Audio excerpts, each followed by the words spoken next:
Bah, j'avoue que je m'y attendais pas trop et c'est sympathique. Le Dain est le film que nous critiquons aujourd'hui, un film de Quentin Dupieux. Mon premier Quentin Dupieux, je sais que c'est un réalisateur quand même assez connu dans le genre. Mais voilà, je vous avouerai que c'était que mon premier.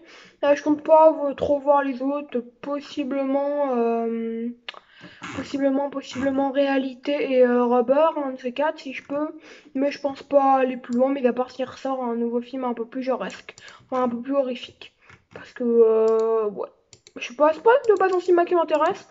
Moi, si vous préférez, j'ai fini The Perfection. Il était au moment où j'ai publié la vidéo, on va dire.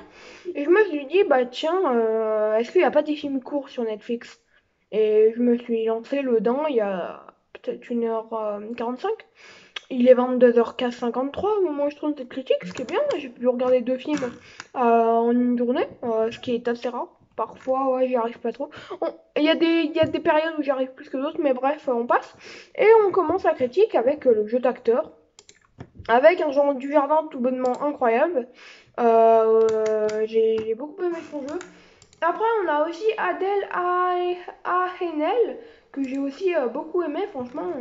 A priori, elle aurait aussi joué dans un film très très connu sur Letterboxd, Portrait de la jeune fille en feu. Mais moi, je l'ai découvert avec ce film parce que vous savez, ici on parle des films de genre. Mais ouais, elle était incroyable dedans, j'ai beaucoup aimé. Après, voilà, il y a un peu de tout. Il y a Albert Delpy aussi. Voilà, on a un casting qui se tient, très burlesque comme casting, et ça c'est surtout l'humour. Adèle Haenel et Jörn Dujardin, très notables. Ils jouent les deux rôles principaux aussi. Après, parfois, il y a des acteurs secondaires qui s'en sortent mieux.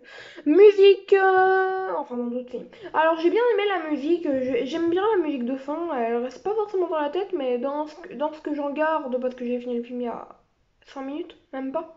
Dans ce que j'en garde, le film était.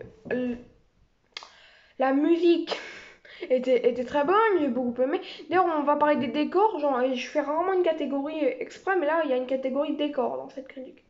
Au niveau des effets spéciaux, alors c'est plutôt bon, voilà, les effets spéciaux sont pas mal utilisés à la fin. Est-ce que c'est un peu du spoil de dire ça? Oui, c'est un peu du spoil, mais les effets spéciaux sont surtout utilisés à la fin. Personne n'a mal que les effets spéciaux, on peut pas. Le personnage principal, sombre entre drame, humour, réalisme, folie. Et j'ai beaucoup aimé, voilà, on le suit vraiment dans son obsession pour le daim, pour les habiller en daim, 100% daim d'ailleurs souvent. Non, on le suit dans cette fascination et il faut avouer que sa chute est brutale, mais elle est bien faite bizarrement sa chute vers la fin. Je sais pas, j'ai trouvé que ça ressemblait un peu à Barbac, extrêmement différent, mais je sais pas, j'ai trouvé que la manière dont c'était amené, vous savez, c'est un peu comme dans la bande-annonce de Barbac en fait. Où on voit les meurtres s'enchaîner en fait. Bah, c'est un peu ça. Désolé, c'était un mini spoil, mais voilà. Le film est vendu comme un film d'horreur, donc faut se douter que voilà, il va pas planter des pâquerettes. Hein. Sinon, à part ça, bah, les autres personnages sont plutôt bons. Il y a de l'humour, comme je vous ai dit. Adèle et Ainel, elle a un côté touchant, surtout quand t'apprends à la fin ce qu'elle pensait vraiment depuis le début. Non, non, elle a un côté très touchant. Les autres personnages aussi, voilà, voilà. L'histoire assume son côté que c'est un film français. J'aime bien, moi, parce que y en a, ils l'assument pas trop, quoi. Comme on dit les Boukarma, bah, ceux qui veulent recopier les Américains, bah, mieux vaut pas recopier les Américains et faire un autre sauce, et bah, lui, il l'a compris, entendu plus.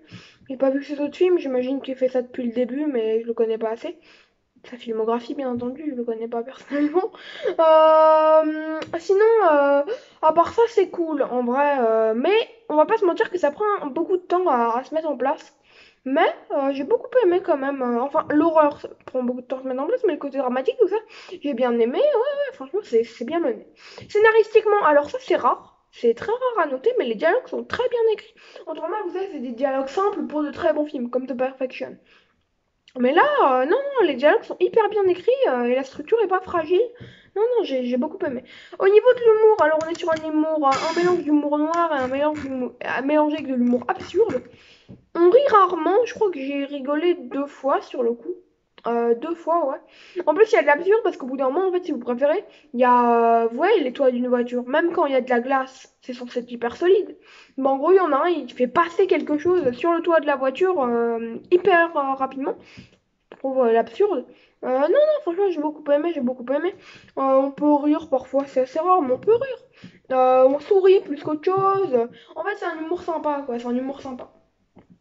Et c'est pas de l'humour non plus trop poussé. En fait, l'humour est pas trop poussé, c'est ça que j'aime bien.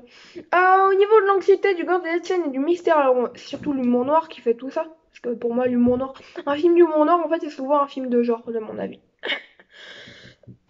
Dépendant de comment c'est amené. Mais voilà, donc c'est surtout l'humour noir qui règne dans le truc de genre. Dans le truc de genre, bah, et je sais qu'on dit film de genre, mais là c'est parce que, en fait, dans le truc de genre du film, quoi, dans le côté film de genre du film, voilà, c'est plutôt ça que j'aurais dû dire. Dans le côté film de genre du film, c'est surtout l'humour noir qui règne, malgré que la fin soit pas gore, mais un peu plus meurtrière, un peu plus, ouais. Et ouais, donc, bah, ça c'est bien amené à la fin. C'est là que ça se lâche un peu, mais j'ai bien aimé. Au niveau de la photographie, bah c'est plutôt sympathique, j'aime bien ce côté parce que je crois que c'est une caméra à l'épaule, je suis pas sûre. Parce que c'est pas une caméra fixe, vous savez. Pas la caméra qu'il utilise lui, comment il s'appelle? Pas la caméra qu'utilise George, mais la caméra du film. Et ouais, j'ai bien aimé aussi. Mais sinon, donc, comme je l'ai dit, les décors sont magnifiques, ça va très. La chambre d'hôtel dans laquelle il est, George, bah ça reflète ses vêtements aussi. Non, j'ai beaucoup aimé, c'est très beau, c'est très beau. Le reste aussi, c'est pas mal du tout, le bar, tout ça, non, j'ai beaucoup aimé. Voilà, voilà. Ah, et d'ailleurs, on va passer à la fin, alors je vais pas spoiler, mais par contre, le truc de fin, là, vous savez, avec l'enfant, ce qui lui arrive au bout d'un moment, et en fait, ça se répercute à la fin. J'étais mort de rire, j'étais mort de rire. Ah, vraiment, ça c'est un des trucs qui m'a fait rire. Ça. Parce qu'en fait, tu te dis, mais waouh, waouh. Ils ont repris ce truc-là, en fait, pour bien faire la fin. Enfin, c'était pas la toute fin, il y a une toute fin après qui était un peu mieux. Mais ouais, non, la fin est très bonne. Vous m'avez dit, ça se lâche les 20 dernières minutes, parce que voilà. J'ai vu que ce film était très court, à entendu plus, mais en gros, ça dure 1h18, générique compris. Si on générique compris, ouais, donc si on oublie le générique, ça dure 1h14, 1h15. Si on compte le générique de début aussi, avec Arte et tout ça, quand il affiche Arte. Et ma note sur 20 sera donc de 14 sur 20. C'est pas aussi bon que alors j'ai déjà oublié le nom. The Perfection, mais on est quand même sur un très bon film. Je me le conseille. Bah, je pensais pas le voir de base, c'est pour ça que je vous dis, mon emploi du temps change souvent dans les films que je dois voir, mais voilà, je me dis que j'allais le regarder. Donc demain, si tout va bien, je vois The Sonata. Après, bah voilà, ça va s'enchaîner avec le temps, on verra, on verra, on verra. Après, je crois que je compte regarder Annihilation dans mon planning. Enfin, planning, non mais. Et après, il y a Horns. Et après, il y a East House. Voilà ce que je compte regarder plutôt. Pas un planning, ce que je compte regarder. Donc un planning de film. Bref, ne nous attardons pas là-dessus. Et donc je vous dis ciao, c'est Mantomega. C'est disponible sur Netflix, c'est comme ça que je l'ai vu le don. Donc il est disponible sur Netflix ou au pire Univers Ciné, Orange VOD ou Amazon Vidéo le font en VOD à louer. Ou à acheter d'ailleurs. Ciao, c'est Mantomega, prenez soin de vous. Moi je pense que moi je m'attarde trop depuis tout à l'heure.